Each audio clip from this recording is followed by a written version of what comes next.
Hey everyone, welcome to my channel, welcome to a new study blog. কী অবস্থা সবার এই শীতে? সবার পড়াশোনা কীরকম যাচ্ছে সেটা অবশ্যই আমাকে কমেন্ট করে জানাবেন। আমি তো এখন পড়তে বসি হাত পা মোজা পরে চাদর নিয়ে, খুব কষ্ট হয় টেবিলে বসে পড়তে। আবার দেখা যায় বিছানায় যদি আমি বই নিয়ে বসি তাহলে দেখা যায় ঘুম চলে আসে। আপনাদের অনেকের রিকোয়েস্টেড এক প্রশ্ন ছিল, সেটা হচ্ছে আমি ওয়ারিদকে নিয়ে কিভাবে পড়াশোনা করি, আর আমি যখন পড়াশোনা করি ওয়ারিদ কই থাকে। সেই সবগুলো প্রশ্নের উত্তর আজকের ব্লগে আমি দিব ডিটেলসে, যতটুকু পারি। হোপসো আপনাদের আজকের ভিডিওটা আপনাদের কিছু হলেও কাজে আসবে। তো এখানে আমি আজকে রান্না করেছিলাম ভুনা খিচুড়ি গরুর মাংস দিয়ে। তো এত পরিমাণ শীত, তো ইচ্ছা করতেছিল যে একটু খিচুড়ি খাই।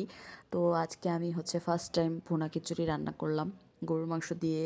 মাশাল্লাহ এত মজা হয়েছিল যেটা আসলে বলার মতো না। তো যাই হোক, এখানে আমি গরম গরম খিচুড়িটা খাচ্ছিলাম।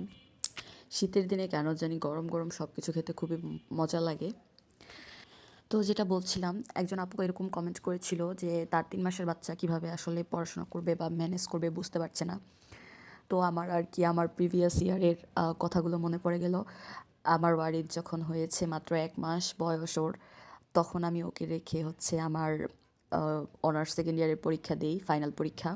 তো আসলে অনেক চ্যালেঞ্জিং সময়, এখন বললে মনে হবে যে গল্প বলতেছে। যাই হোক, তবে ওই সময়টা আসলে শুধু নট অনলি ওয়ারিদ, ওই সময়টা আমার ফ্যামিলি দিক থেকে অনেক বড় একটা পরীক্ষা নিয়েছে আল্লাহ। ওই সময়টাতে আমার আম্মু হঠাৎ করে সিক হয়ে যায়, খুবই মারাত্মকভাবে আম্মু ইনজিওর্ড হয়। তারপরেও আমার কাকি অ্যান্ড আমার আত্মীয় স্বজন, আলহামদুলিল্লাহ আমি ব্লেসড, এত ভালো একটা ফ্যামিলি পেয়েছি। তারা খুব খুব সাপোর্ট করেছে, দ্যাটস রিজন আমার ওই বছরের পরীক্ষাটা আসলে মিস হয় নাই।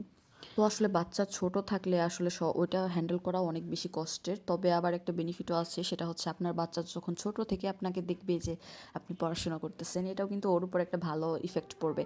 দেখা যায় কি অনেক সময় বাচ্চারা দেখে মা বাবা সবসময় ফোন এডিক্টেড বা টিভি দেখতেছে, সিরিয়াল দেখতেছে, ওগুলো কিন্তু বাচ্চাদের উপর একটা খারাপ একটা ইম্প্যাক্ট পড়ে, যেটা কিন্তু আর আপনার বাচ্চার ক্ষেত্রে পড়ার কোনো পসিবিলিটি নাই। আর বাচ্চা যেহেতু অনেক ছোট, 3 মাসের বাচ্চা, সে তো অনেক ছোট। আর এই সময়ে বাচ্চাদের মায়ের কাছে থাকাটা, মাকে বেশি চায় বাচ্চারা। তো আপনি যেটা করতে পারেন, আপনি ও যখন ঘুমায়, 3 মাসের বাচ্চারা তো কিছুক্ষণ পর পরই ঘুমায়, যখন ও হালকা করে ন্যাপ নেয় তখন আপনিও চেষ্টা করবেন যে তখন একটু বই নিয়ে দেখার, বইটা দেখার। নিজের দিকেও অনেক খেয়াল রাখা উচিত, কারণ এই সময় আসলে মেন্টালি একটা মেয়ে মানুষ যখন প্রথম মা হয় তার কিন্তু অনেক রকমের একটা অবস্থার মধ্যে দিয়ে এসে যায়। তো নিজের দিকে খেয়াল রাখাটা সবার আগে দরকার।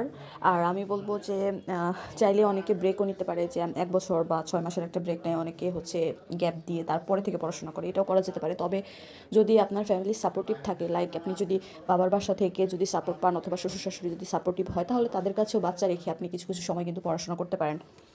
আসলে ফ্যামিলি থেকে সাপোর্ট না পেলে আসলে হয় না। আবার দেখা যায় যারা ফার্স্ট মম হয়েছে, প্রথম বাচ্চা, তাদের ক্ষেত্রে তো অনেক ধরনের কমপ্লিকেশন আসে। মানে সব কিছু নিয়ে ব্যালেন্স করা, যে নতুন একটা বাচ্চা, নতুন একটা দায়িত্ব, এটাও আসলে অনেক বড় একটা বিষয়। আস্তে আস্তে আস্তে আস্তে সময়ের সাথে সাথে ইউজ টু হয়ে যায় মানুষ। একটা মেয়ে মানুষের জীবনে সাকসেসের জন্য অনেক দরকার ফ্যামিলির সাপোর্ট থাকা। যদিও সব মেয়েদের এখন আসলে অতটা সাপোর্ট অনেকে পায় না, আবার অনেক অনেক ব্লেসড যে মোটামুটি সাপোর্ট পায়। তবে মোটামুটি সাপোর্ট পেলেও নিজের ইচ্ছা শক্তিটাই অনেক বেশি দৃঢ়। তবে আমি বলবো যে এখন আপনার নিজেরও নিজের দিকে খেয়াল রাখাটা সব থেকে আগে দরকার। কারণ আপনি যখন ভালো থাকবেন, আপনার মন যখন ভালো থাকবে, অটোমেটিক কিন্তু সেটা সন্তানের উপরে কিন্তু সেটার প্রভাব পড়ে। আমি যেটা করি, আমি একটু সকালে ওঠার চেষ্টা করি, যেহেতু আমার ওয়ারিদের বয়স 4 বছর। তো আমি একটু সকালের দিকে উঠলে, আর 4 বছর বয়সের বাচ্চারা একটু কিন্তু দেরিতে সকালবেলা ওঠে। তো আমি সকালবেলা একটু আর্লি উঠে তখন আমি চেষ্টা করি যে 1 থেকে 2 ঘন্টা পড়াশোনা করার।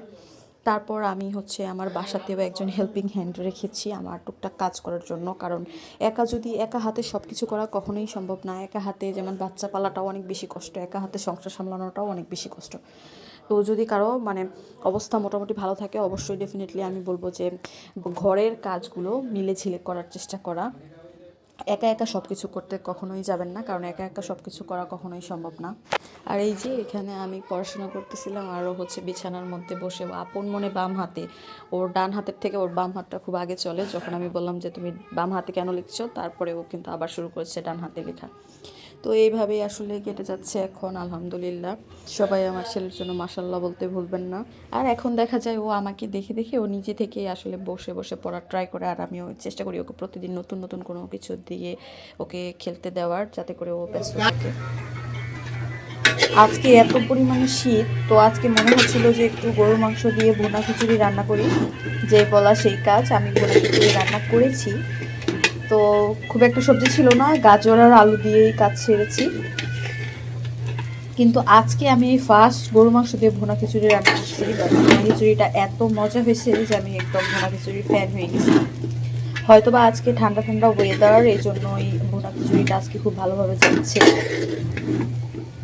তো এটা আমি এখন গরম করে নেব, কারণ এত পরিমাণে শীত, গরম করা ছাড়া এটা খাওয়া যাবে না।